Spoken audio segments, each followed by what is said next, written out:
여러분 안녕하십니까? 권순알입니다. 선관위 간부 자녀 특혜 채용 비리 의혹을 수사하고 있는 검찰이 20일 선관위 등에 대한 세 번째 압수수색을 실시했습니다. 이 사건을 수사하고 있는 서울중앙지검 공공수사 1부는 이날 중앙선관위, 전남선관위, 충북선관위 등 세 곳의 선관위에 검사와 수사관을 보내서 관련 자료를 확보했습니다. 이 사건을 수사하는 서울중앙지검 공공수사 1부의 부장검사는 김종현 부장검사입니다. 선관위 채용비리 의혹과 관련된 검찰의 강제수사는 지난 9월과 10월에 이어 이번이 세 번째입니다. 검찰은 지난 9월 22일 중앙선관위와 4개 지역선관위를 압수수색했습니다. 이어서 지난달 12일에는 박찬진 전 중앙선관위 사무총장 주거지와 송봉섭 전 사무차장 주거지 등 10여 곳에서 압수수색 영장을 집행했습니다. 검찰 관계자는 지난 두 차례 압수수색 이후 수사 과정에서 추가로 압수수색 필요성이 확인됐다면서 기존 압수수색 대상에 포함되지 않은 중앙선관위 일부 사무실 등에 대해서도 영장을 발부받아 집행했다고 설명했습니다. 이번에 검찰이 세 번째 압수수색을 실시한 선관위 세 곳 중 전남선관위는 박찬진 전 사무총장, 충북선관위는 송봉섭 전 사무차장 딸 채용과 직접 연관된 곳입니다. 따라서 현재 검찰은 특히 박찬진 전 사무총장과 송봉섭 전 사무차장 관련 수사에서 불법 혐의를 포착한 것으로 보입니다. 지금까지 이루어진 선관위 자체 조사에 따르면 박찬진 전 사무총장은 전남선관위가 2022년 대선과 지방선거를 앞두고 진행한 경력직 공무원 채용에서 자신의 자녀, 즉 자신의 딸이 합격하는데 부정한 영향력을 행사했다는 의혹을 받고 있습니다. 박찬진 씨는 딸의 전입을 회피하지 않고 결재한 것으로도 확인됐습니다. 또 송봉섭 전 사무차장은 충북선관위가 2018년 지방선거를 앞두고 진행한 경력직 공무원 채용에서 충북선관위 및 단양군 선관위 인사담당 직원에게 전화해서 자신의 자녀 즉 딸을 소개하는 등 영향력을 행사했다는 의혹이 있습니다. 박찬진 씨와 송봉섭 씨는 논란이 일어난 후 동반 사퇴했습니다. 선관위 사무총장은 국무위원 즉 장관급이고 사무차장은 차관급입니다. 실제로 중앙선관위 안에서 아주 결정적인 영향력을 행사할 수 있는 고위직들이 바로 중앙선관위 사무총장과 사무차장입니다. 특히 박찬진 전 사무총장의 경우 국회 답변 과정에서 그 눈빛 같은 것들을 아마 기억하고 계신 시청자들도 적지 않을 것입니다. 선관위에서 주요 선거 때마다 요직을 맡으면서 아주 중요한 영향력을 행사했고 이와 관련돼서 의혹도 적지 않은 사람 중에 한 명이 바로 박찬진 전 중앙선관위 사무총장입니다. 검찰은 시민단체인 자유대한호국단의 고발과 국민권익위원회 수사 의뢰를 받아서 이번 수사에 착수했습니다. 앞서 권익위는 중앙선관위 자녀 특혜 채용 의혹 관련 전수조사를 통해서 58명의 부정합격 의혹 등 총 353건을 적발하고 28명을 고발 조치, 312건을 수사 의뢰했습니다.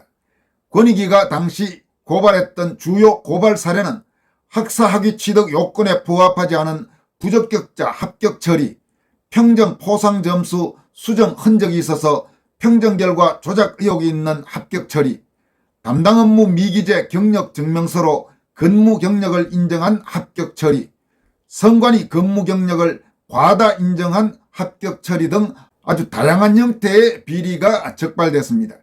이처럼 선관위가 그야말로 복맞은 선관위, 썩어 빠진 선관위라는 사실이 확인되면서 그동안 걸핏하면 선거관리의 공정성, 중립성 운운하던 선관위의 오만 방자한 태도가 더 이상 설 자리가 없어졌고 이에 따라서 본격적인 선관위 개혁 목소리가 계속 높아지고 있는 상태입니다.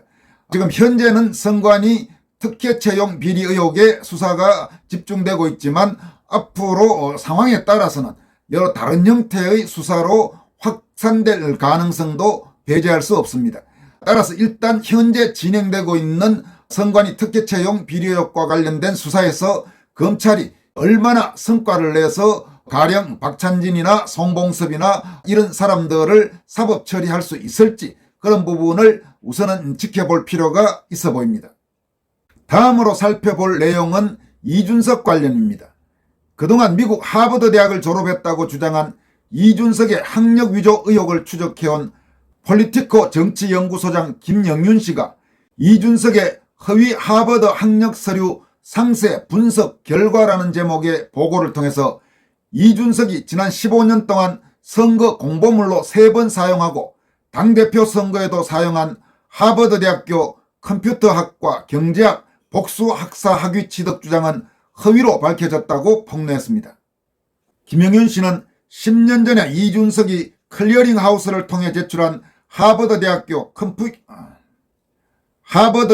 컴퓨터학과 경제학 복수 전공 졸업 증명서는 허위 정보를 기재한 것이며 이준석이 제출한 선관위 신청서에도 하버드 대학교 경제학과 컴퓨터학 복수 전공이라고 기재를 했으니 허위 정보를 기재하여 선관위의 업무를 방해한 것이다 라고 밝혔습니다.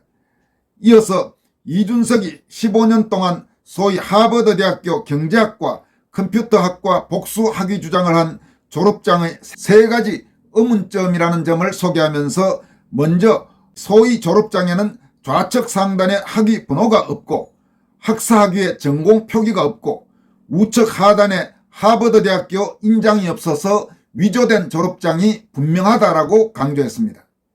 김영윤 씨는 또 이준석이 제시한 하버드 대학교 성적 증명서는 집에서 출력한 비공인 서류이고 본인이 성적을 화이트로 전부 가려버려서 결국은 허위 서류라고 강조했습니다.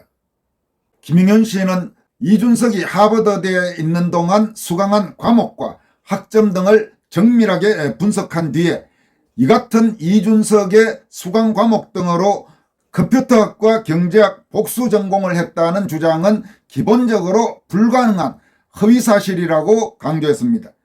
또 이준석이 2023년 5월부터는 종전의 주장, 즉 경제학 그리고 컴퓨터학 복수 전공, 영어로 말하면 더블 메이저라는 주장에서 말을 바꾸면서 조인트 컨센트레이션, 이 컨센트레이션은 집중 이런 뜻이죠. 조인트 컨센트레이션이라고 말을 바꿨지만은 이 주장 역시 애시당초 거짓말이라고 김영윤 씨는 강조했습니다.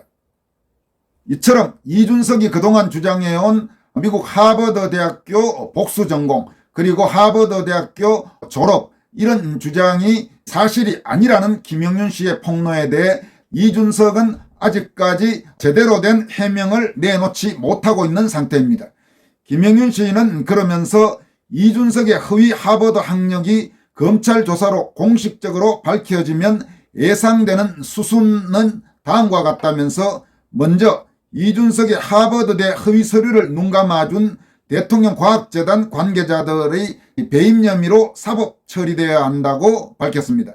이어서 이준석의 병역도 문제가 된다면서 이준석의 하버드 대학 졸업이 사실이 아닌 거짓말이라면 이준석은 고졸이 되는 것이기 때문에 군대를 현역으로 가야 하지 산업기능요원으로 선발이 애시당초 불가능하다면서 이 부분에 대해서도 철저히 조사해서 법적으로 처리해야 한다고 강조했습니다. 그리고 그동안 이준석이 고소고발한 네티즌들의 무고죄 맞고소가 예상된다고 김영윤 씨는 밝혔습니다.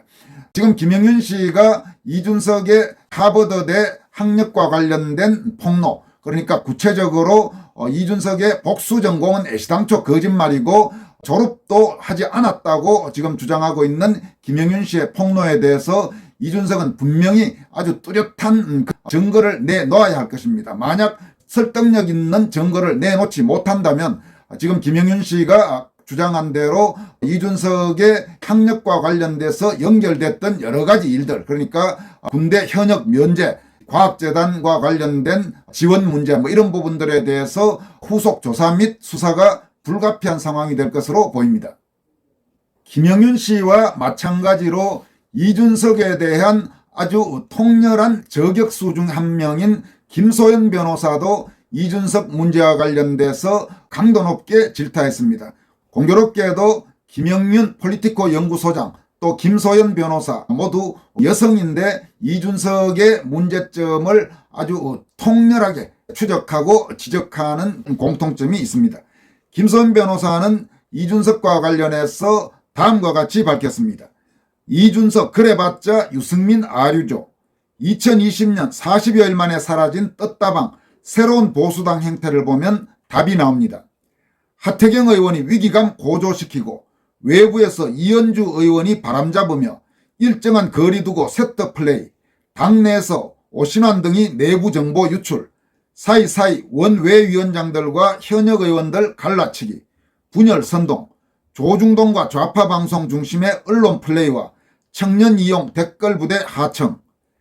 2020년에도 이들이 지분 먹겠다고 덤벼서 기존 후보군들 공천에 차질 생기고 자기들은 좋은 자리 전략 공천 받아가고 결국 이들 때문에 선거 다 망쳤는데 선거 딱 끝나니 황교안과 태극기 부대가 잘못한 거라고.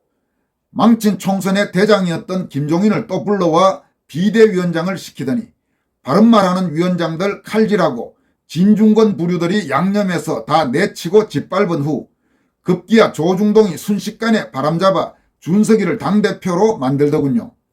기고만장한 이준석은 대선 후보였던 윤석열 대통령을 대놓고 괴롭히며 길들이기 작업에 들어갔는데 2021년 12월 23일 크리스마스를 얼마 앞둔 겨울 이준석 성상납 사건이 가세연을 통해 폭로되면서 그제서야 이들의 난동을 조금씩 제압할 수 있게 됐습니다. 이준석과 떴다방 그 일당들 이번에는 제발 좀 아웃시킵시다. 피곤하네요 정말. 이렇게 이준석의 새로운 보수계 소위 세보계 행태를 아주 정확히 잘 알고 있는 김소연 변호사가 따끔한 일침을 가했습니다. 여기까지 하겠습니다. 여러분 고맙습니다.